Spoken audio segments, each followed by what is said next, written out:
ആറാമത്തെ ക്വസ്റ്റ്യൻ എന്ന് പറയുമ്പോൾ ഏതാ?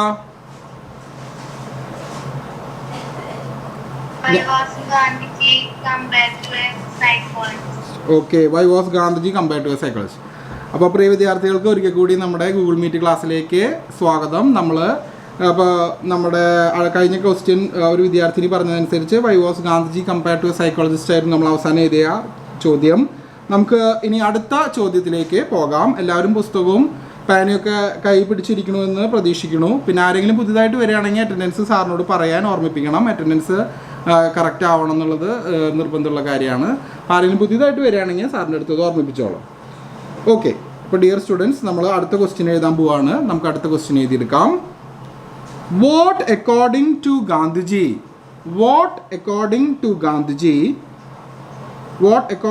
Gandhiji is the truth? What according to Gandhiji is the truth? ഞാൻ ഒരിക്കൽ കൂടി ക്വസ്റ്റ്യൻ ആവർത്തിക്കാം. What according to Gandhiji is the truth? What according to Gandhiji is the truth? Question എഴുതിയാ? ഓക്കെ, ഇനി അപ്പോൾ എന്താണ് സത്യം എന്നാണ് നമ്മുടെ ചോദ്യം. ഗാന്ധിജിയുടെ നിഗമന പ്രകാരം എന്താണ് സത്യം എന്നാണ് ചോദ്യം. അപ്പോൾ അതിന് നമുക്ക് ഉത്തരം എഴുതാം. ഉത്തരം എഴുതി വയ്ക്കാം. Truths are relative.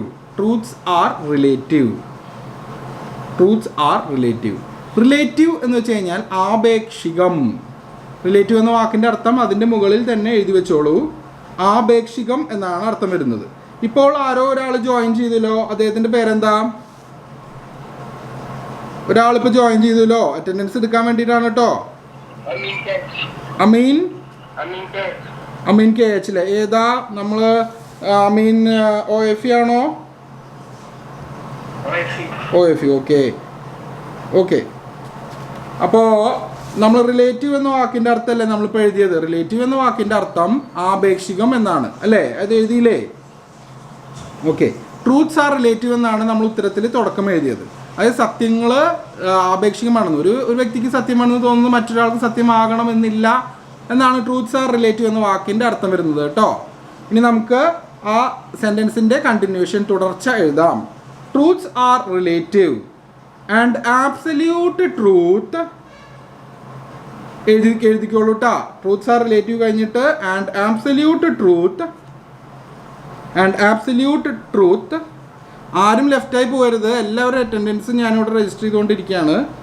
Truths are relative and absolute truth is beyond us. എഴുതിയാ? അതുവരെ എഴുതിയാ? Okay. Truths are relative and absolute truth is beyond us. Absolute truth എന്ന വാക്കിൻ്റെ അർത്ഥം എഴുതിക്കോ. പ്രപഞ്ച സത്യം അല്ലെങ്കിൽ ഏറ്റവും വലിയ സത്യം, പ്രപഞ്ച സത്യം. എഴുതിയാ? ആബ്സല്യൂട്ട് ട്രൂത്ത്, ഏറ്റവും കറക്റ്റായിട്ടുള്ള സത്യം എന്നാണ് അതിൻ്റെ അർത്ഥം, ആബ്സല്യൂട്ട് ട്രൂത്ത്. അതിന് ഒരുപാട് വ്യാഖ്യാനങ്ങളുണ്ട്, ഞാൻ പറഞ്ഞു തരാം, ശ്രദ്ധിക്കുക കേട്ടോ. ആബ്സല്യൂട്ട് ട്രൂത്തിന് ഒരുപാട് വ്യാഖ്യാനങ്ങളുണ്ട്.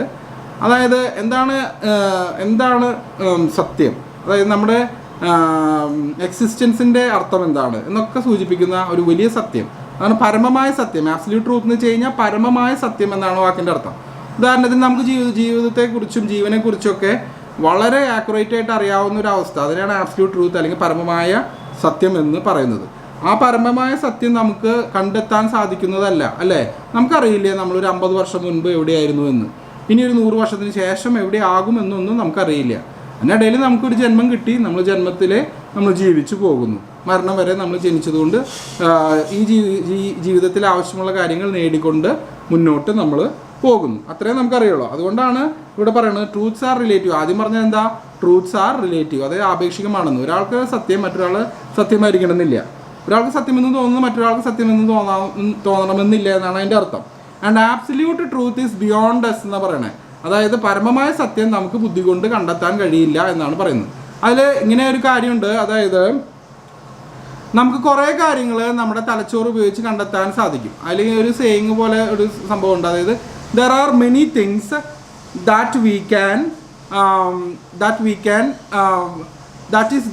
is there behind our brains. അതായത് നമുക്ക് നമ്മുടെ തലച്ചോറ് ഉപയോഗിച്ച് കണ്ടെത്താൻ സാധിക്കുന്നു കുറേ കാര്യങ്ങൾ. എഴുതേണ്ട സാറ് പറഞ്ഞു തരുന്ന കാര്യങ്ങളാണ്. But there are many other things which are beyond our brains. നമ്മുടെ തലച്ചോറിന് അതീതമായ കാര്യങ്ങളാണ് കുറേ കാര്യങ്ങളെന്ന്. അതാണ് ബിയോണ്ട് അവർ ബ്രെയിൻസ്, നമ്മുടെ തലച്ചോറ് കൊണ്ട് കണ്ടെത്താൻ കഴിയില്ല എന്ന്. കുറേ കാര്യങ്ങൾ നമുക്ക് നമ്മുടെ തലച്ചോറ് കൊണ്ട് കണ്ടെത്താൻ സാധിക്കും, നമ്മുടെ ബുദ്ധിശക്തി കൊണ്ട് കണ്ടെത്താൻ സാധിക്കും. ബുദ്ധിശക്തിയുടെ കൂടെ എന്താണുള്ളത്? 5 സെൻസസ് ആണുള്ളത്. അതായത് നമുക്ക് 5 സെൻസസ് ഉണ്ട്. നമുക്കറിയാം കാഴ്ച, അതുപോലെ തന്നെ സ്മെല്ല്, പിന്നെ സ്പർശനം, അതുപോലെ തന്നെ കേൾവി, അതുപോലെ തന്നെ രുചി. ആ 5 സെൻസുകളും അതിൻ്റെ ഇടയിലുള്ള കോമൺ സെൻസുകളും. ഈ 5 വിരലുകളും 5 സെൻസാണെന്ന് കരുതുക. അതിൻ്റെ ഇടയിൽ കോമൺ സെൻസ് ഉണ്ട്, അതായത് തിരിച്ചറിവ്. ആ തിരിച്ചറിവും വകതിരിവും ഉപയോഗിച്ച് നമുക്ക് കുറേ കാര്യങ്ങൾ കണ്ടെത്താനായിട്ട് സാധിക്കും. There are certain things which we can find out by our 5 senses and the common sense in between, but there are certain things which are beyond our brains. മനസ്സിലായി? ബിഹൈൻഡ് അവർ ബ്രെയിൻസ് നമുക്ക് കണ്ടെത്താൻ സാധിക്കും. അതായത് നമുക്ക് ഈ 5 സെൻസുകളും അതിനെ കോമൺ സെൻസ് ഉപയോഗിച്ച് കണ്ടെത്താൻ സാധിക്കും. പക്ഷേ പരമമായ സത്യമൊക്കെ നമ്മുടെ തലച്ചോറിന് അതീതമാണ്. നമ്മുടെ കോമൺ സെൻസിനും 5 ഇന്ദ്രിയങ്ങളും പഞ്ചേന്ദ്രിയങ്ങൾക്കും അതീതമാണ് എന്നാണ് ഇവിടെ പറഞ്ഞിരിക്കുന്നത്. മനസ്സിലായല്ലോ ആ സെൻറ്റൻസിൻ്റെ അർത്ഥം? ഹലോ ഹലോ, മനസ്സിലായോ? ഒന്നുകൂടി വേണമെങ്കിൽ സാറ് ആവർത്തിക്കാം. ഇവിടെ ഈ വരിയിൽ പറഞ്ഞിരിക്കുന്നത് സത്യങ്ങൾ പലർക്കും പല പോലെയാണ്. ചിലർക്ക് സത്യമെന്ന് തോന്നുന്നത് ചിലർക്ക് സത്യമല്ല എന്നാണ് ആ സെൻറ്റൻസിൻ്റെ ആദ്യത്തെ ഭാഗത്തിൻ്റെ അർത്ഥം. അതായത് ട്രൂത്ത്സ് ആർ റിലേറ്റീവ് എന്ന്. അതായത് റിലേറ്റീവ് എന്ന് വെച്ചാൽ ആപേക്ഷികമാണെന്ന്. സത്യം പലർക്കും പല പോലെ എന്നാണ് അർത്ഥം. അതുപോലെ തന്നെ അടുത്ത വരിയിൽ പറയുന്നത് ആബ്സല്യൂട്ട് ട്രൂത്ത്, അതായത് പരമമായ സത്യം ഈസ് ബിയോണ്ട് അസ് എന്ന്. പരമമായ സത്യം നമുക്ക് അതീതമാണെന്ന്, നമുക്ക് ചിന്തിച്ച് കണ്ടെത്താൻ സാധിക്കില്ല എന്നാണ് അവിടെ പറഞ്ഞിരിക്കുന്നത്. അതിനെ ഒരു ഉദാഹരണമാണ് സാറ് കുറച്ച് എക്സ്പ്ലെയിൻ ചെയ്ത് പറഞ്ഞത്. 5 സെൻസുകളും അതിനിടയിലുള്ള കോമൺ സെൻസും ഉപയോഗിച്ച് നമുക്ക് കുറേ കാര്യങ്ങൾ കണ്ടെത്താൻ സാധിക്കും. പക്ഷേ ഈ 5 സെൻസുകളും അതിനിടയിലുള്ള കോമൺ സെൻസ് ഉപയോഗിച്ച് കണ്ടെത്താൻ സാധിക്കാത്ത കാര്യങ്ങളുണ്ട്. അതിലൊന്നാണ് ഈ പരമമായ സത്യം എന്നാണ് ഇവിടെ പറഞ്ഞിരിക്കുന്നത്. അടുത്ത സെൻറ്റൻസ് നമുക്ക് നോക്കാം. ആ ചോദ്യത്തിൻ്റെ ഉത്തരത്തിൻ്റെ ആദ്യത്തെ സെൻറ്റൻസ് സാറ് പറഞ്ഞേട്ടാ. ഇനി രണ്ടാമത്തെ വരി സാറ് പറഞ്ഞുതരാം, ശ്രദ്ധിക്കുക. ഡിഫറെൻറ്റ് പേഴ്സൺസ് എഴുതിക്കോട്ടാ, ഇനി തൊട്ടിട്ട് എഴുതിക്കോട്ടാ. Different persons take different views of truth. Different persons take different views of truth. Different views of truth, and each person ഇപ്പോൾ ആരോ ഒരാൾ ജോയിൻ ചെയ്തല്ലോ, അതാരാണ്? പേര് പറഞ്ഞോ, അറ്റൻഡൻസ് എടുക്കാനാ? Hello, okay, Farhan Hasan. ഞാൻ പേര് എഴുതട്ടെ. പേരെന്താ പറഞ്ഞേ? ഒരു മിനിറ്റ്.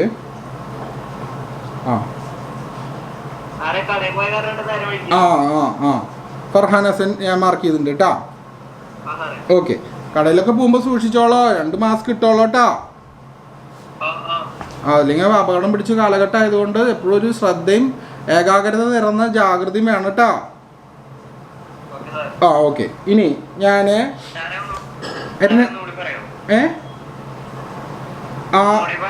ഇപ്പൊ പറഞ്ഞ സെന്റൻസ് ഒരിക്കൽ കൂടി ഞാൻ പറഞ്ഞു തരാം. ഡിഫറെൻറ്റ് പേഴ്സൺസ്, രണ്ടാമത്തെ വരിയാണ് കേട്ടോ, ഒരിക്കൽ കൂടി പറഞ്ഞു തരാം. Different persons take different views. Different persons take different views of truth. അവിടെ വരെ എഴുതിയ of truth. And each person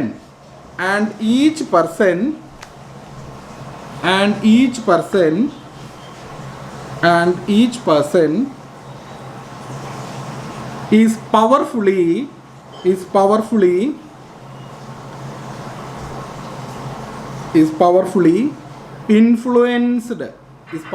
influenced by his own background,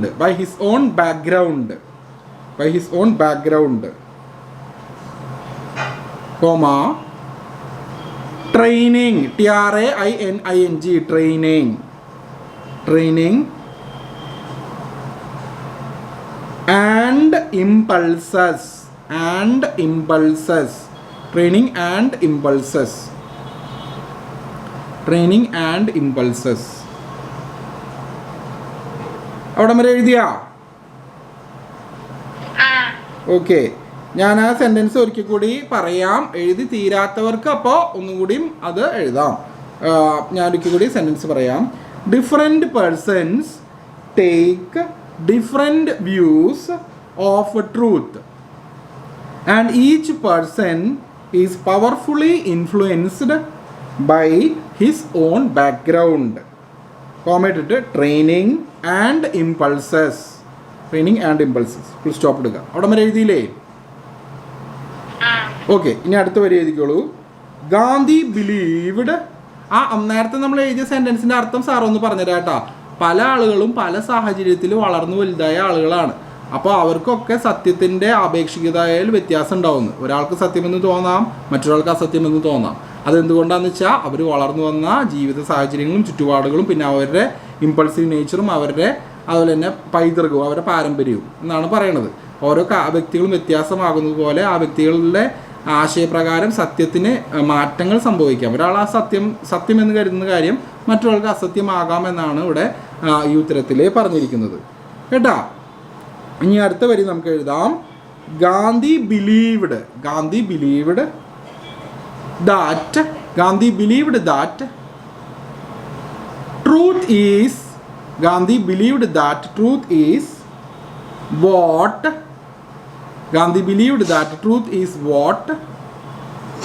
an individual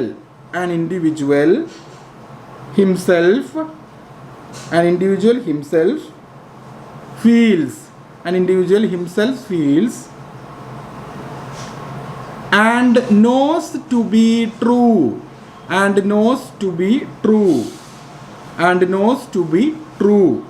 എഴുതിയാ? and knows to be true. എഴുതിയോ? പറഞ്ഞുതരാം സാർ പറഞ്ഞുതരാം കേട്ടാ. അടുത്ത സെൻറ്റൻസ്, ആ sentence ഒരിക്കൽ കൂടി പറഞ്ഞുതരാം. Gandhiji believed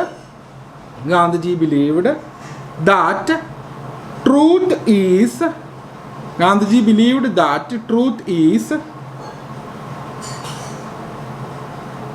what an individual himself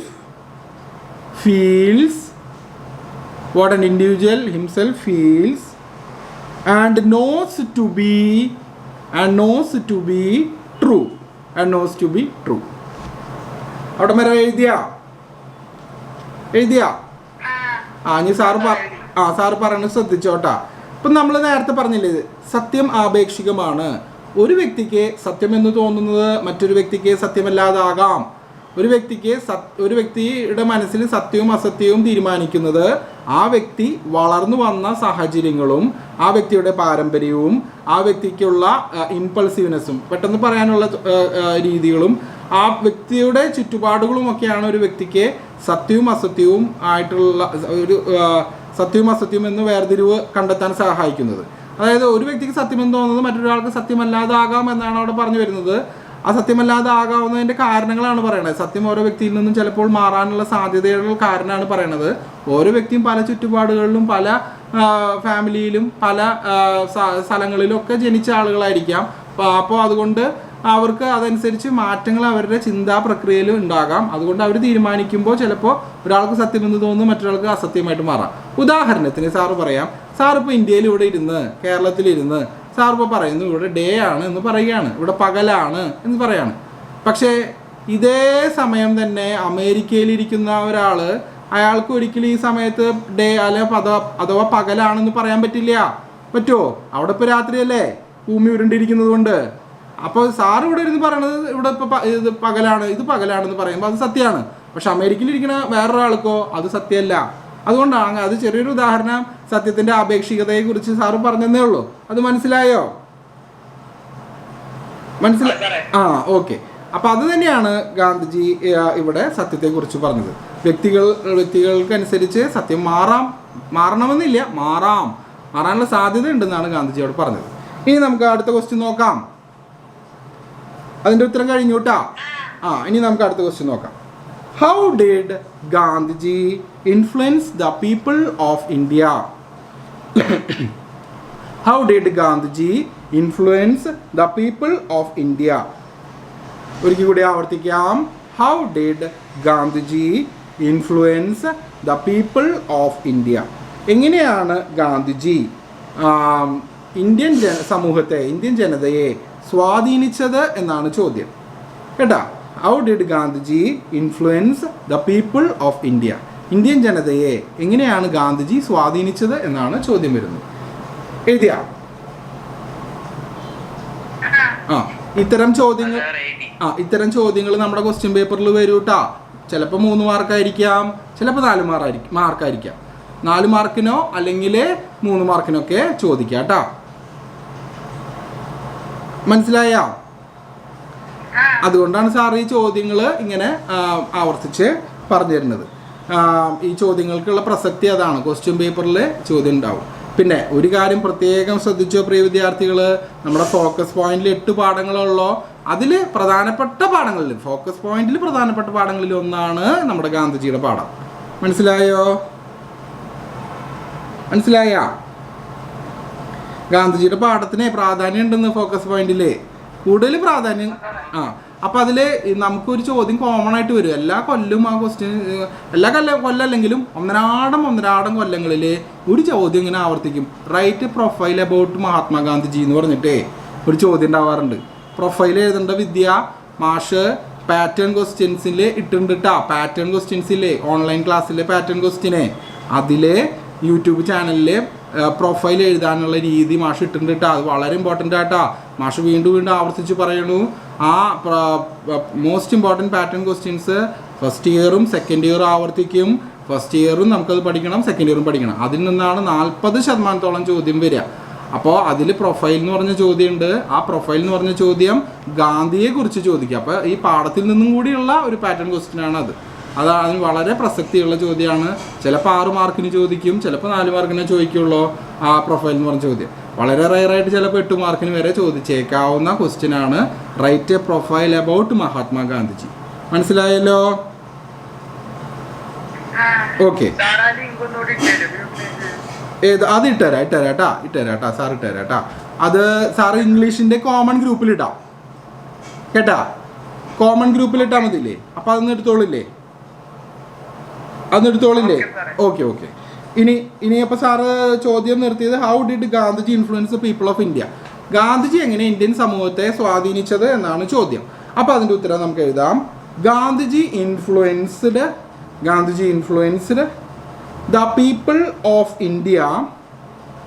Gandhiji influenced the people of India in different degrees. Gandhiji influenced the people of India in different degrees. Full stop ഇടുക. എന്നിട്ട് ഇങ്ങനെ എഴുതിക്കോളൂ. Some people different degrees. തോതിൽ, ഡിഗ്രി എന്ന് പറയുന്നത് തോതെന്ന അർത്ഥം. സാർ ആ ക്വസ്റ്റ്യൻ്റെ ഉത്തരത്തിൻ്റെ ആ വരി ഒന്നുകൂടി ആവർത്തിക്കാം, ശ്രദ്ധിച്ചോ. Gandhiji influenced the people of India in different degrees. Spelling sir പറഞ്ഞു തരാം. DEGREES. ഡിഗ്രീസ് എന്ന വാക്കിൻ്റെ അർത്ഥം തോതിൽ, അളവിൽ. പല തോതിലാണ് ഗാന്ധിജി ഇന്ത്യൻ ജനതയെ സ്വാധീനിച്ചത് എന്നാണ് പറഞ്ഞത് ആ സെൻറ്റൻസിൽ കേട്ടോ.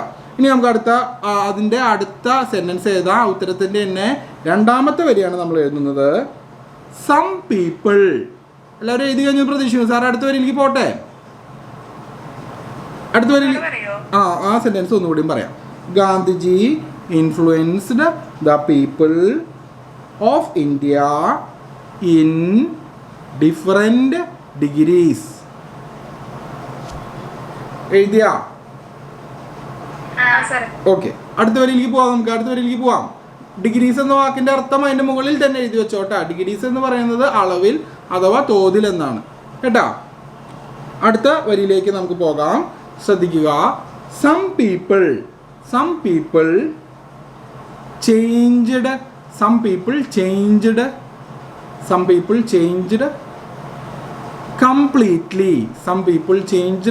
കംപ്ലീറ്റ്ലി. ചില ആളുകൾ വളരെ മുഴുവനായിട്ട് മാറിയെന്ന്. Some people change completely. ഇപ്പോൾ ആരോ ക്ലാസ്സിൽ എൻ്റർ ചെയ്തല്ലോ, അതാരാണ്? ഷഹനാസ് എന്ന് പേരാണ് ഞാൻ കണ്ടത്. ഷഹനാസ് ഏതിലാ? OFEയിലാണോ? ആ ഓക്കെ. നാളെ വഴുകരുതിട്ടാ. ഓക്കെ. ഇനിയിപ്പോൾ സാർ എവിടെ നിർത്തിയത്? നമ്മൾ എത്രത്തോളം ഇൻഫ്ലുവൻസ് ചെയ്യുന്നില്ലേ? സം പീപ്പിൾ ചേഞ്ച് കംപ്ലീറ്റ്ലി എന്ന് പറഞ്ഞില്ലേ? സാറ് പറഞ്ഞില്ലേ? ആ സെൻറ്റൻസ് പറഞ്ഞില്ലേ? Hello, some people change completely. അവിടെ വരെ എഴുതിയല്ലോ. ഫുൾ സ്റ്റോപ്പ് ഇട്ടോ. ഓക്കെ, അടുത്ത വരി നോക്കാം. അടുത്ത വരി എഴുതാൻ പോവാട്ടാ, പറയാൻ പോവാണേ. Different people reacted differently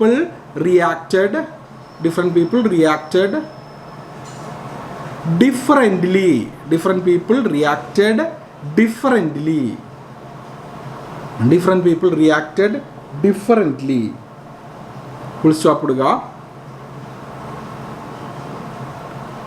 എഴുതിയാ? അവിടെ വരെ എഴുതിയാ? Hello, okay. ആൺകുട്ടികൾ എഴുതുന്നുണ്ടാ? ഹലോ, ആൺകുട്ടികൾ എഴുതണം കേട്ടോ. Okay, thank you Rithik and Amal. അപ്പോൾ നമുക്ക് അടുത്ത വരി നോക്കാം. But everyone was influenced one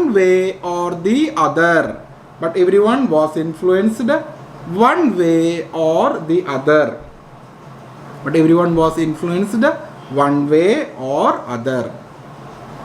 other.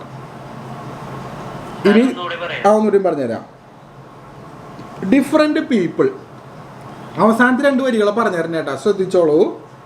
Different people reacted differently. അവിടെ വരെ എഴുതിയോ? അത് കഴിഞ്ഞ് ലാസ്റ്റ് വരി സാർ പറയാം. But everyone was influenced one way or the other.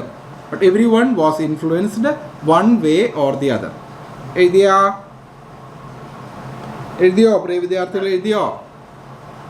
ഒരിക്കൽ കൂടി പറഞ്ഞുതരാം കേട്ടോ. But everyone was influenced one way or the other. എഴുതിയാ? ബാക്കിയുള്ളവർ എഴുതിയാ? ഓക്കെ. അതിൻ്റെ അർത്ഥം എന്താണെന്നറിയോ? ആ പാരഗ്രാഫിൻ്റെ അർത്ഥം, ഉത്തരത്തിൻ്റെ ആ പാരഗ്രാഫിൻ്റെ അർത്ഥം എന്ന് വെച്ച് കഴിഞ്ഞാൽ ഗാന്ധിജിയുടെ വാക്കുകൾക്ക് സ്വാധീന ശക്തി ഉണ്ടായിരുന്നു.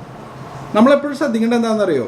ഒട്ടുമിക്ക രാജ്യങ്ങളിലുള്ള നേതാക്കന്മാർക്കും വാക്കുകളുടെ ശക്തി ഉപയോഗിച്ചിട്ടാണ് അവർ ഓരോ കാര്യങ്ങൾ നേടിയെടുത്തത്, അല്ലാതെ തോക്ക് ഉപയോഗിച്ചിട്ടല്ല. ഒട്ടുമിക്ക സമയങ്ങളിലും പല രാജ്യങ്ങളിലെയും നേതാക്കന്മാർ ഓരോ കാര്യങ്ങൾ നേടിയെടുത്തത്. അബ്രഹാം ലിങ്കൻ ആയാലും മഹാത്മാഗാന്ധിജി ആയാലും ഒക്കെ വാക്കുകളുടെ ആ ചാതുര്യം, വാക്കിന് തോക്കിനേക്കാൾ ശക്തി ഉണ്ടെന്ന് വേണമെങ്കിൽ നമുക്ക് പറയാം. വാക്കും തോക്കും ഒരുപോലെ പൊട്ടിയാൽ തിരിച്ചെടുക്കാൻ പറ്റില്ല എന്നൊക്കെ പറയില്ലേ, അതുപോലെ. പക്ഷെ വാക്കിന് ഇപ്പോൾ ഡിക്റ്റേറ്റർഷിപ്പ് നടത്തിയിരുന്ന, അതായത് അടിച്ചമർത്തി ഭരിച്ചിരുന്ന ക്രൂരമായൊരു ഭരണാധികാരിയായിരുന്ന ഹിറ്റ്ലർ പോലും തോക്കുകളേക്കാൾ ആശ്രയിച്ചിരുന്ന വാക്കുകളാണ്. അദ്ദേഹത്തിൻ്റെ വാക്കുകളുടെ ആ ഒരു സ്വാധീന ശേഷിയിൽ അനേകം ആളുകൾ അതിനനുസരിച്ച് പ്രവർത്തിക്കാൻ തുടങ്ങി. അപ്പോൾ അതുപോലെ ഗാന്ധിജിയുടെ വാക്കുകൾക്ക്, അതുപോലെ എന്ന് വെച്ച് കഴിഞ്ഞാൽ ഹിറ്റ്ലറുടെ ക്രൂരമായ ആശയങ്ങൾക്ക് അനുകൂലമായ വാക്കുകളായിരുന്നില്ല കേട്ടോ ഗാന്ധിജിയുടെ വാക്കുകൾ എപ്പോഴും സത്യസന്ധമായിട്ടുള്ള വാക്കുകളായിരുന്നു. അതുപോലെ തന്നെ ആളുകൾക്ക് നന്മ വരുത്താനുള്ള വാക്കുകളായിരുന്നു.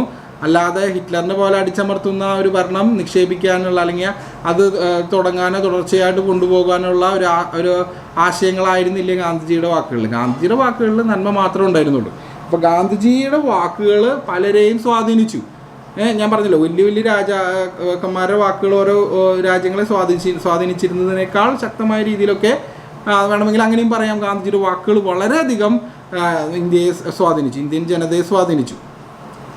ഞാൻ ആദ്യം പറഞ്ഞല്ലോ, രാജാക്കന്മാരും ഭരണാധികാരികളുടെ വാക്കുകൾക്കാണ് കൂടുതൽ സ്വാധീനമുള്ളത്. അതുപോലെ തന്നെ ഗാന്ധിജിയുടെ വാക്കുകൾ വളരെയധികം ഇന്ത്യയിലെ ഒരുപാട് ജനങ്ങളെ സ്വാധീനിച്ചു. പക്ഷേ അതിൽ കുറച്ച് പേരെ സ്വാധീനിച്ചില്ല. കുറച്ച് പേര് എന്ത് ചെയ്തു? കുറച്ച് പേർക്ക് സമ്പൂർണ്ണമായ മാറ്റം ഉണ്ടായി. എക്സാക്റ്റായിട്ട് ഗാന്ധിജി പറയണത് എന്തോ അതുപോലെ തന്നെ മാറി കുറേ പേര്. പക്ഷെ കുറച്ച് പേര് എന്ത് ചെയ്തു? അവർ മുഴുവനായിട്ട് ഗാന്ധിജി അംഗീകരിച്ചില്ല. അത് ഗാന്ധിജിയുടെ തെറ്റല്ല, അത് അംഗീകരിക്കാത്തവരുടെ തെറ്റാണ്. അതുപോലെ തന്നെ പലരും പല പോലെ റിയാക്ട് ചെയ്തു. ചിലവർക്ക് യാതൊരു ഇൻഫ്ലുവൻസും ഗാന്ധിജിയുടെ വാക്കുകൾക്ക് കുറച്ച് പേർക്ക് കേട്ടാ ഉണ്ടാക്കാൻ സാധിച്ചില്ല. കുറച്ച് പേർക്ക് ഒരു ഇൻഫ്ലുവൻസ് ഉണ്ടാക്കാൻ സാധിച്ചില്ല. ഒട്ടുമിക്ക ആളുകളും ഗാന്ധിജി അനുസരിക്കാൻ തയ്യാറായിരുന്നു. കാരണം ആ വാക്കുകളിലുള്ള സത്യസന്ധതയും അതുപോലെ തന്നെ നിഷ്കളങ്കമായ വാക്കുകളും അതുപോലെ തന്നെ ശക്തിയേറിയ വാക്കുകളുമായിരുന്നു. അഹിംസയും അതുപോലെ തന്നെ സത്യാഗ്രഹയും അഭയവും ഒക്കെയാണ് ഗാന്ധിജിയുടെ വാക്കുകളിൽ തുളുമ്പി നിന്നിരുന്നത്. അത് നന്മ മാത്രമാണ് വാക്കുകളിൽ തുളുമ്പി നിന്നിരുന്നത്. അപ്പം അതുകൊണ്ട് ഗാന്ധിജിയുടെ വാക്കുകൾ എങ്ങനെയാണ് ആളുകളെ ഇൻഫ്ലുവൻസ് ചെയ്തത് എന്നാണ് ചോദ്യം ഉണ്ടായിരുന്നത്. അപ്പോൾ ഗാന്ധിജിയുടെ വാക്കുകൾ ചിലർ കംപ്ലീറ്റ് ആയിട്ട് മാറ്റി കളഞ്ഞു, അവരെ നന്മയിലേക്ക് കൊണ്ടുവന്നു. കുറച്ച് പേർക്ക് അധികം മാറ്റങ്ങളൊന്നും ഉണ്ടായില്ല, പക്ഷെ വേറെ കുറച്ച് പേർക്ക് ഭാഗികമായ മാറ്റങ്ങളുണ്ടായി. ഇങ്ങനെ പല തോതിലാണ് ഗാന്ധിജിയുടെ വാക്കുകൾ ഇന്ത്യൻ ജനതയെ സ്വാധീനിച്ചത് എന്നാണ് നമ്മൾ ഉത്തരം കൊടുക്കുന്നത്. മനസ്സിലായോ? ഓക്കെ, ഇനി നമുക്ക് അടുത്ത ചോദ്യം എഴുതിയെടുക്കാം. അടുത്ത ചോദ്യം എഴുതിയെടുക്കാം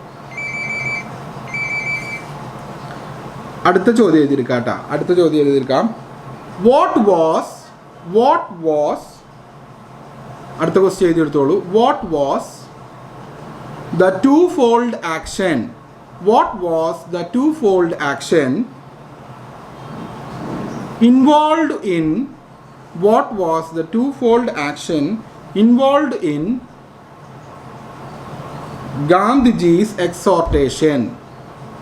What was the twofold action involved in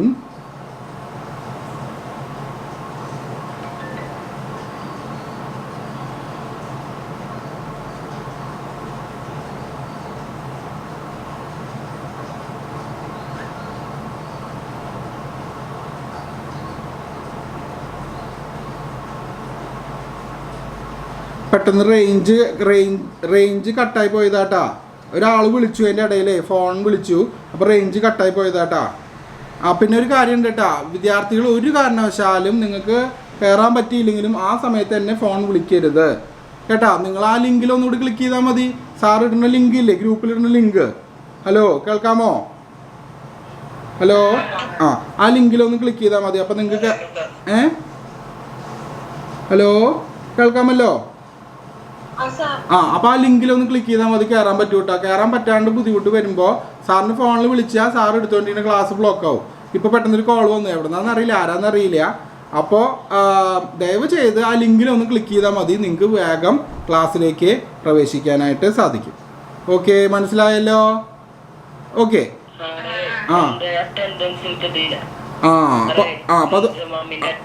അത് പറയണോ? അത് അപ്പോൾ പറയണ ടൈൻസ് മാം ക്ലാസ്സിൽ കയറിയ അപ്പോൾ ഉടനെ അടി പറയാം. ഇൻസമാമാണോ നേരത്തെ വിളിച്ചേ? അല്ല, ശരി. സാറിന് ആരോ വിളിച്ചേ, അപ്പോൾ പെട്ടെന്ന് സാറിൻ്റെ കണക്ഷൻ കട്ടായി പോയി. ഓക്കെ, സാറില്ല. ഇനി നമ്മളിപ്പോൾ എവിടെ നിർത്തിയത്? അപ്പോൾ ആ ചോദ്യത്തിൻ്റെ ഉത്തരം നമുക്ക് മനസ്സിലായല്ലോ. ഹലോ, മനസ്സിലായല്ലോ അല്ലേ? ഹലോ, ഇനി നമുക്ക് അടുത്ത ചോദ്യം എഴുതിയെടുക്കാം. ഇൻസമാം ഇനി വഴുകരുതിട്ടാ. ഹലോ, നോട്ട് എടുത്തിട്ട് സാറ് പറഞ്ഞിരുന്ന ചോദ്യങ്ങൾ എഴുതിക്കോട്ടാ. അപ്പോൾ നമ്മൾ ആ ചോദ്യത്തിൻ്റെ ഉത്തരം നമ്മൾ കംപ്ലീറ്റ് ചെയ്തു. അടുത്ത ചോദ്യത്തിലേക്ക് പോകാം. ഹലോ, ആൺകുട്ടികളൊന്ന് റിയാക്ട് ചെയ്യുമോ? ഋതിക്കും അലനും മാത്രം എപ്പോഴും പറയണേ. ഹലോ, അടുത്ത ക്വസ്റ്റ്യനിലേക്ക് പോകാമല്ലോ അല്ലേ? ശരി സഫാൻ, താങ്ക് യു. അടുത്ത ക്വസ്റ്റ്യൻ നമുക്ക് എഴുതിയെടുക്കാം. What was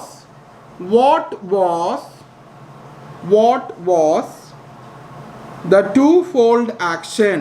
What was the twofold action involved in Gandhiji's exhortation? What was the twofold action involved in Gandhiji's exhortation? എഴുതിയാ? What was the twofold action involved in Gandhiji's exhortation? ചോദ്യം എഴുതിയാ? Okay, ടൂഫോൾഡ് action, രണ്ട് രീതിയിലുള്ള action ആയിരുന്നു ഗാന്ധിജിയുടെ പ്രവർത്തനത്തിന് ഉണ്ടായിരുന്നത്. രണ്ട് രീതിയിലുള്ള ആക്ഷനാണ് ഗാന്ധിജിയുടെ പ്രവർത്തനത്തിന് ഉണ്ടായിരുന്നത്. അപ്പോൾ ആ രണ്ട് രീതിയിൽ പ്രവർത്തിക്കാൻ ഗാന്ധിജി ജനങ്ങളെ ആഹ്വാനം ചെയ്തു. എക്സോർട്ടേഷൻ എന്ന് വെച്ച് കഴിഞ്ഞാൽ ആഹ്വാനം ചെയ്യുക. അതിൻ്റെ അർത്ഥം ആ വരി. ഹലോ, നമുക്ക് അപ്പോൾ ആ ടു ഫോൾഡ് ആക്ഷൻ എന്ന വാക്കിൻ്റെ അർത്ഥം എഴുതിയെടുത്തോട്ടാ. ടു ഫോൾഡ് ആക്ഷൻ്റെ വാക്കിൻ്റെ അർത്ഥം എഴുതിയെടുത്തോട്ടാ. ടു ഫോൾഡ് ആക്ഷൻ എന്ന വാക്കിൻ്റെ അർത്ഥം എഴുതിയെടുത്തോ. രണ്ട് രീതിയിൽ എഴുതിയാ? ഹലോ ഹലോ ആ, ടു ഫോൾഡ് ആക്ഷൻ എന്ന് വെച്ച് കഴിഞ്ഞാൽ രണ്ട് രീതിയിൽ. അതുപോലെ തന്നെ ഗാന്ധിജീസ് എക്സോർട്ടേഷൻ എന്ന വാക്കിൻ്റെ അർത്ഥം എന്താണ് വരുന്നത്? എക്സോർട്ടേഷൻ എന്ന് വെച്ച് കഴിഞ്ഞാൽ ആഹ്വാനം ചെയ്യുക. എഴുതി എക്സോർട്ടേഷൻ എന്ന വാക്ക് അതിൻ്റെ മുകളിൽ എഴുതിക്കോ. ആഹ്വാനം ചെയ്യുക, ആവശ്യപ്പെടുക, ജനങ്ങളോട് ആവശ്യപ്പെട്ടു എന്നാണ് അർത്ഥം വരുന്നത്. എഴുതിയല്ലോ അല്ലേ? അപ്പോൾ ചോദ്യം എന്താ? എന്ത് രണ്ട് രീതിയിൽ ഗാന്ധിജി ജനങ്ങളോട് ആവശ്യപ്പെട്ടു?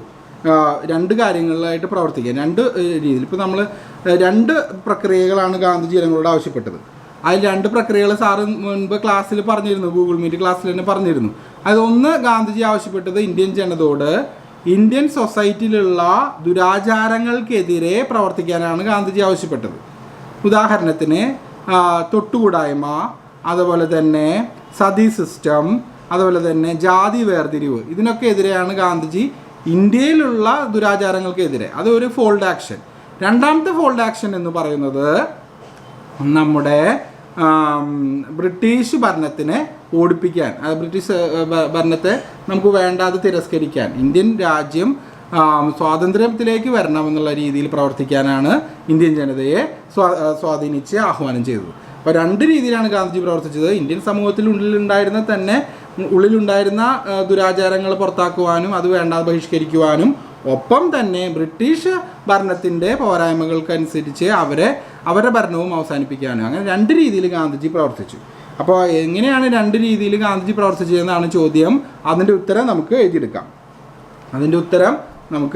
എഴുതിയെടുക്കല്ലേ? ചോദ്യം നമ്മൾ എഴുതിയില്ലേ? ഹലോ, ഓക്കെ, നമുക്ക് ഉത്തരം എഴുതിയെടുക്കാം. One action involve. ഉത്തരമാണ് എഴുതണേ കേട്ടോ. One action, Gandhiji's one action എന്ന് എഴുതിക്കോ. അപ്പോൾ പിന്നെ നിങ്ങൾക്ക് തെറ്റ് പറ്റില്ല. Gandhiji's one action involved. Gandhiji's one action involved. Gandhiji's one action involved challenging and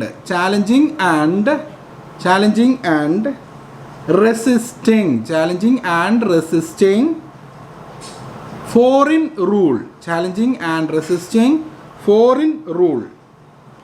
Full stop ഇടുക. എന്നിട്ട് ഇങ്ങനെ എഴുതൂ. The other action. ആ വരി ഒന്നുകൂടെ ആവർത്തിക്കണോ? സാർ ആവർത്തിക്കണോ? തൊട്ട് മുന്നത്തെ വരി ആവർത്തിക്കാം.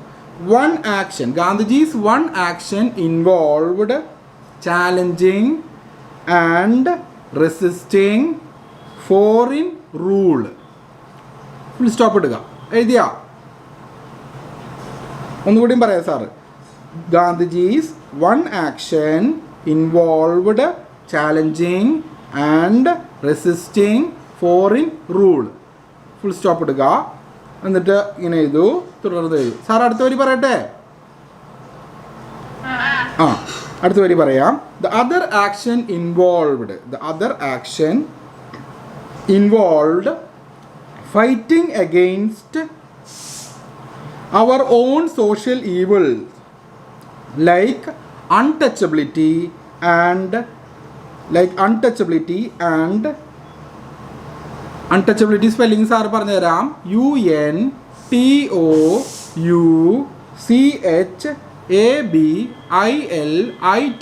untouchability and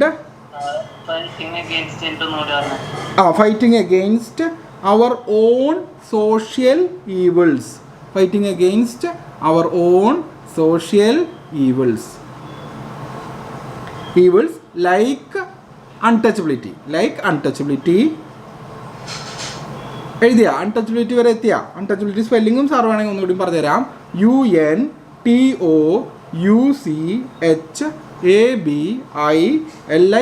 untouchability and differentiation DIFF spelling പറഞ്ഞുതരാം കേട്ടോ. എഴുതിക്കോ കേട്ടോ. DIFFER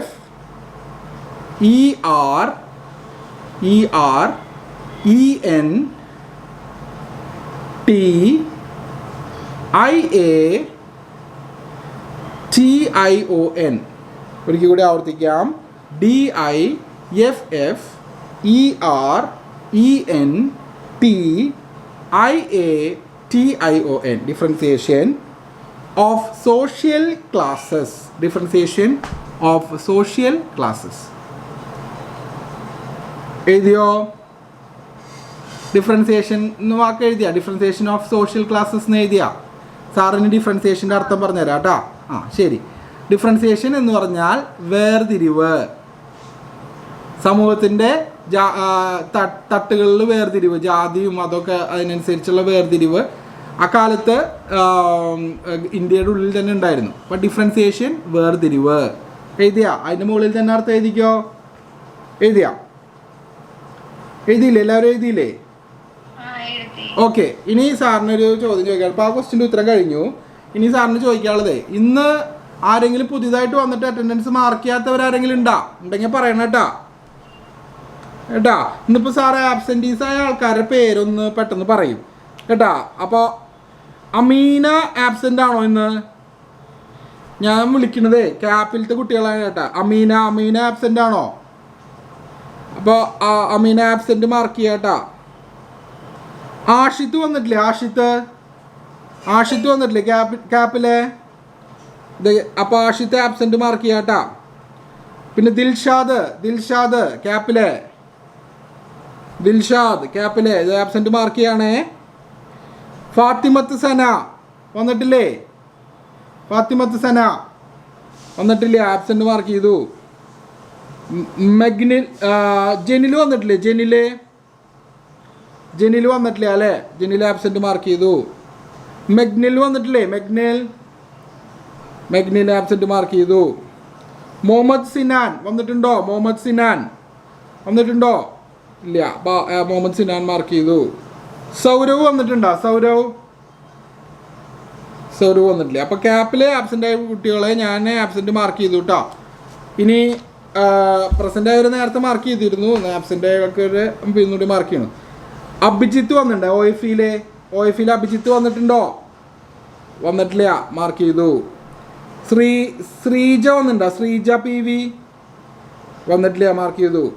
സ്നേഹ KA വന്നിട്ടുണ്ടോ? വന്നിട്ടില്ല. അഫ്സൽ റഹ്മാൻ വന്നിട്ടുണ്ടോ? വന്നിട്ടില്ല. നഫീം വന്നിട്ടുണ്ടോ? നഫീം വന്നിട്ടില്ല. സായൂജ് വന്നിട്ടുണ്ടോ? സായൂജ് ഇല്ല. ഷഹിൻഷാ വന്നിട്ടുണ്ടോ? വന്നിട്ടില്ല. അൽകേഷ് വന്നിട്ടുണ്ടോ? അൽകേഷ് വന്നിട്ടില്ല. അജിത് AV വന്നിട്ടുണ്ടോ? ഹലോ, അജിത് AV ഉണ്ടോ? ഇല്ല. അപ്പോൾ ആബ്സെൻ്റായ വിദ്യാർത്ഥികളുടെ പേര് സാറ് മാർക്ക് ചെയ്തു. അതിൽ അഭിഷേക് വന്നിട്ടുണ്ട്. അഭിഷേക് ഷിനാസ് OIF വന്നിട്ടില്ല അല്ലേ? അഭിഷേകിനെയും സാർ മാർക്ക് ചെയ്തു. അപ്പോൾ ആബ്സെൻ്റ് ആയവരുടെ പേര് അവസാനം സാർ ഒന്നുകൂടി ചോദിക്കും. അപ്പോൾ അവസാനം 2 പ്രാവശ്യം അറ്റൻഡൻസ് എടുക്കും. അപ്പോൾ അതൊന്ന് സാറ് ഒന്നുകൂടി ഓർമ്മിപ്പിച്ചെന്നുള്ളൂ. ഇനി നമുക്ക് ഒരു ചോദ്യം കൂടി എഴുതാം കേട്ടോ. ഒരു ചോദ്യം കൂടി നമുക്ക് എഴുതാം. ഒരു ചോദ്യം കൂടി എഴുതല്ലേ? ഹലോ എല്ലാവരും അവിടെ തന്നെ ഇല്ലേ? ഒരു ചോദ്യം, ലാസ്റ്റ് ചോദ്യം കേട്ടാ. ഇന്ന് നമുക്ക് ലാസ്റ്റ് ചോദ്യം എഴുതാം. വാട്ട് വാസ്, ഇന്നത്തെ ലാസ്റ്റ് ചോദ്യം കേട്ടാ. അത് കഴിഞ്ഞ് പിന്നെ അടുത്ത ക്ലാസ്സിൽ ഉണ്ടാവും. വാട്ട് വാസ് ദ ഇൻഫ്ലുവൻസ്, അല്ല നമ്മൾ മറ്റേ ചോദ്യം എഴുതി കഴിഞ്ഞല്ലോ അല്ലേ? ഉത്തരം എഴുതി കഴിഞ്ഞല്ലോ അല്ലേ? മറ്റേ ചോദ്യത്തിൻ്റെ കംപ്ലീറ്റ് എഴുതിയില്ലേ? എല്ലാവരും എഴുതിയല്ലോ? സോഷ്യൽ ക്ലാസ്സസ് വരെ എഴുതി. ഓക്കെ, അടുത്ത ചോദ്യം എഴുതാം. ലാസ്റ്റ് ക്വസ്റ്റ്യൻ, ഇന്നത്തെ ലാസ്റ്റ് ക്വസ്റ്റ്യൻ ആയിട്ട്. അപ്പോൾ what was the influence of Gandhiji? What was the influence of Gandhiji in the villages? What was the influence of Gandhiji in the villages? What was the influence of Gandhiji in the villages? എന്തായിരുന്നു ഗാന്ധിജിയുടെ influence എന്ന്? വില്ലേജുകളിലെ, ഗ്രാമങ്ങളിലെ എന്തായിരുന്നു ഗാന്ധിജിയുടെ influence? എത്രത്തോളം ഗ്രാമീണരെ ഗാന്ധിജിക്ക് സ്വാധീനിക്കാൻ സാധിച്ചു എന്നാണ് ചോദ്യം. കേട്ടാ? ചോദ്യം മനസ്സിലായില്ലേ? ഒരിക്കൽ കൂടി സാറ് ചോദ്യം ആവർത്തിക്കാം. What was the influence of Gandhiji in the villages? എഴുതിയോ പ്രിയ വിദ്യാർത്ഥികൾ? എഴുതിയോ? ശരി, അപ്പം നമുക്ക് അതിൻ്റെ ഉത്തരം എഴുതാം. ചോദ്യത്തിൻ്റെ അർത്ഥം സാർ ഒന്നുകൂടി പറഞ്ഞു തരാം. എത്രത്തോളം ഗ്രാമീണരെ, എങ്ങനെയൊക്കെ ഗ്രാമീണരെ ഗാന്ധിജിക്ക് സ്വാധീനിക്കാൻ സാധിച്ചു, ഗ്രാമീണരെ എത്രത്തോളം അളവിൽ ഗാന്ധിജിയുടെ വാക്കുകൾക്ക് സ്വാധീനിക്കാൻ സാധിച്ചു എന്നാണ് ചോദ്യം. അപ്പോൾ നമുക്ക് ഉത്തരം എഴുതിയെടുക്കാം. ഗാന്ധിജി സെൻഡ്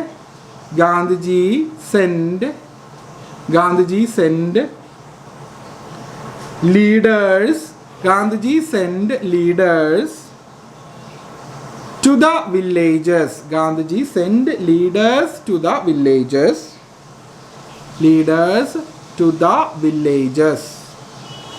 വില്ലേജസ് എന്ന വാക്കിൻ്റെ അർത്ഥമാണെങ്കിൽ അതിൻ്റെ മുകളിൽ എഴുതി വെച്ചോട്ടാ, ഗ്രാമങ്ങൾ. വില്ലേജസ് എന്ന വാക്കിൻ്റെ അർത്ഥം ഗ്രാമങ്ങൾ. അപ്പോൾ ആ സെൻറ്റൻസ് ഒരിക്കൽ കൂടി സാർ ആവർത്തിക്കാം. Gandhiji send leaders to the villages to awaken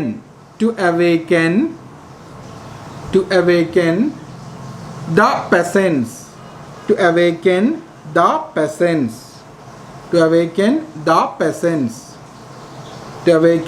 peasants. Peasants spelling sir പറഞ്ഞുതരാം. PEASANTS peasants. പെസൻസ്. പെസൻസ് എന്ന വാക്കിൻ്റെ അർത്ഥം തൊഴിലാളികൾ എന്നാണ്. പെസൻസ് എന്ന വാക്കിൻ്റെ അർത്ഥം തൊഴിലാളികൾ എന്നാണ്. പെസൻസ് എന്ന വാക്കിൻ്റെ അർത്ഥം എഴുതിയാ? അതിന് മുകളിൽ തന്നെ എഴുതിക്കോട്ടാ. ശരി.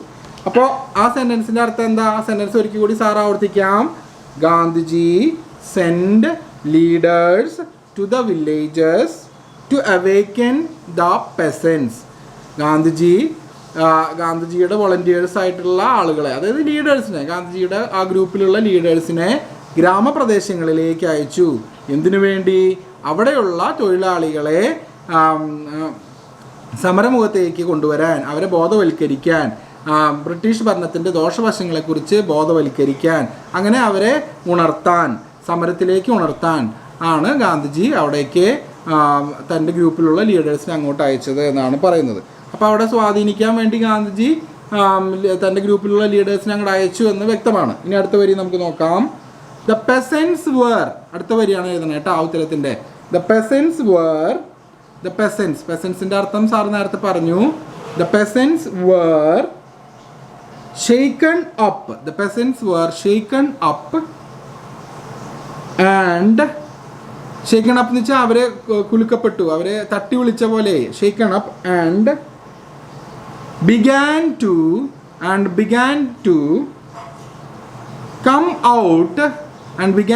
come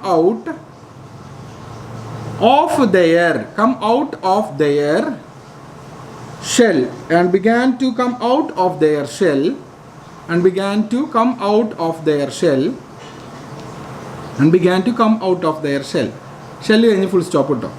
ഒരിക്കൽ കൂടി സാറാ സെൻറ്റൻസ് പറയാം. The peasants were shaken up and began to come out of their shell. Shell എന്ന വാക്കിൻ്റെ അർത്ഥം ഒരു എന്താ പറയുക, തോട്.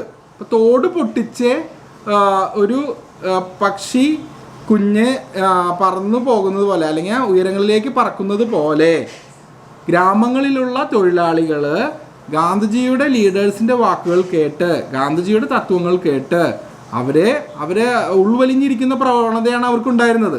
അവർ ആ തോട് പൊട്ടിച്ച് സ്വാതന്ത്ര്യത്തിലേക്ക് പറക്കത്തക്ക വിധം അവർ സമരമുഖത്തേക്ക് വരാനായിട്ട് തുടങ്ങി.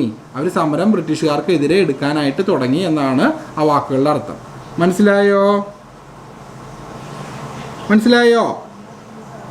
ഹലോ, മനസ്സിലായല്ലോ അല്ലേ? അപ്പോൾ ഇനി അതിനൊന്നുകൂടെ എക്സ്പ്ലനേഷൻ വേണോ? ഹലോ, സാർ ഒന്നുകൂടിയും പറഞ്ഞു തരാം. അതായത് ഗാന്ധിജിയുടെ വോളണ്ടിയേഴ്സിനെ ഗാന്ധിജി ഗ്രാമങ്ങളിലേക്ക് പറഞ്ഞു വിട്ടു. ഇതിനു വേണ്ടിയിട്ടാണെന്ന് വെച്ചാൽ അവിടെയുള്ള തൊഴിലാളികളുടെ അടുത്ത് ഗാന്ധിജിയുടെ തത്വങ്ങൾ പറഞ്ഞ് പ്രചരിപ്പിക്കുവാനും മനസ്സിലാക്കുവാനും അതേ തുടർന്ന് അതോടൊപ്പം തന്നെ ബ്രിട്ടീഷ് ഭരണത്തിൻ്റെ ന്യൂനതകളും ദോഷവശങ്ങളും അവരെ അടിച്ചമർത്തുന്ന പ്രക്രിയകളെക്കുറിച്ചൊക്കെ ഈ നാട്ടിൻപുറത്തുള്ള തൊഴിലാളികൾക്ക് ബോധവൽക്കരണം നടത്താൻ വേണ്ടിയിട്ടാണ് ഗാന്ധിജി തൻ്റെ ഗ്രൂപ്പിലുള്ള ആളുകളെ അങ്ങോട്ട് വിട്ടത്. തൽഫലമായിട്ട് ആ ഗ്രൂപ്പിലുള്ള നേതാക്കന്മാർ അവിടെ പോയി ഗാന്ധിജിക്ക് വേണ്ടി പ്രവർത്തിക്കുകയും ആ ഗ്രാമത്തിലുള്ള തൊഴിലാളികൾക്ക് ബ്രിട്ടീഷ് ഭരണത്തിനെതിരെ ഉള്ള കാര്യങ്ങൾ മനസ്സിലാക്കുകയും അവരെങ്ങനെയാണ് പ്രതികരിക്കേണ്ടതെന്നുള്ള ബോധവൽക്കരണം നടത്തപ്പെടുകയും ചെയ്തു. ഒരു പക്ഷിക്കുഞ്ഞ് അതിൻ്റെ തോട് പൊട്ടിച്ച് പുറത്തേക്ക് പറന്നു പോകുന്നത് പോലെ ബ്രിട്ടീഷ് ഭരണത്തിന് എതിരെ പ്രവർത്തിക്കാനുള്ള ഒരു തട്ടി വിളിക്കുന്ന പോലത്തെ ഒരു ആഹ്വാനമാണ് ഗാന്ധിജിയുടെ ലീഡേഴ്സ് ഗ്രാമപ്രദേശങ്ങളിൽ പോയപ്പോൾ ചെയ്തത്. തൽഫലമായിട്ട് ഗ്രാമത്തിലുള്ള തൊഴിലാളികൾ ഒരു തോട് പൊട്ടിച്ച് പുറത്തേക്ക് വരുന്ന പക്ഷിക്കുഞ്ഞുങ്ങളെ പോലെ അവർ പുറത്തേക്ക് വന്ന് അവരെ കംഫർട്ട് സോണിൽ നിന്ന് അവർ പുറത്തേക്ക് വന്ന് ബ്രിട്ടീഷിനെതിരെ സമരം ചെയ്യാനായിട്ട് തുടങ്ങി. ഇങ്ങനെയാണ് ഗാന്ധിജി ഗ്രാമങ്ങളെ സ്വാധീനിച്ചത് എന്നാണ് ഉത്തരത്തിൽ പറഞ്ഞിരിക്കുന്നത്. ഇപ്പം എല്ലാവർക്കും മനസ്സിലായെന്ന് തോന്നുന്നു. മനസ്സിലായോ? ഹലോ. അപ്പോൾ എന്തൊക്കെയത് മതി അല്ലേ? ഇനി നമുക്ക് അടുത്ത ക്ലാസ്സിൽ ഇതിൻ്റെ തുടർച്ച കുറച്ച് ചോദ്യം കൂടി കഴിഞ്ഞ് ഈ പാഠം കഴിഞ്ഞു കേട്ടോ. അപ്പോൾ നമ്മുടെ ആ പാഠം കഴിഞ്ഞു, കുറച്ച് ചോദ്യം കൂടി കഴിഞ്ഞാൽ അത് കഴിഞ്ഞ് സാറ് പുതിയ പാഠം എടുക്കാം കേട്ടോ. മതിയില്ലേ? ഓക്കെ. അപ്പോൾ എല്ലാവരും ഒന്ന് ലെഫ്റ്റ് ആയിക്കോ. സാറായിട്ട് അവസാനം ലെഫ്റ്റ് ആവാം. എല്ലാവരും ലെഫ്റ്റ് ആയിക്കോ. ഇന്നത്തെ ക്ലാസ് കഴിഞ്ഞു കേട്ടോ. Thank you students for listening. Welcome dear students. Welcome dear students. Welcome dear students. Thank you. Welcome dear students.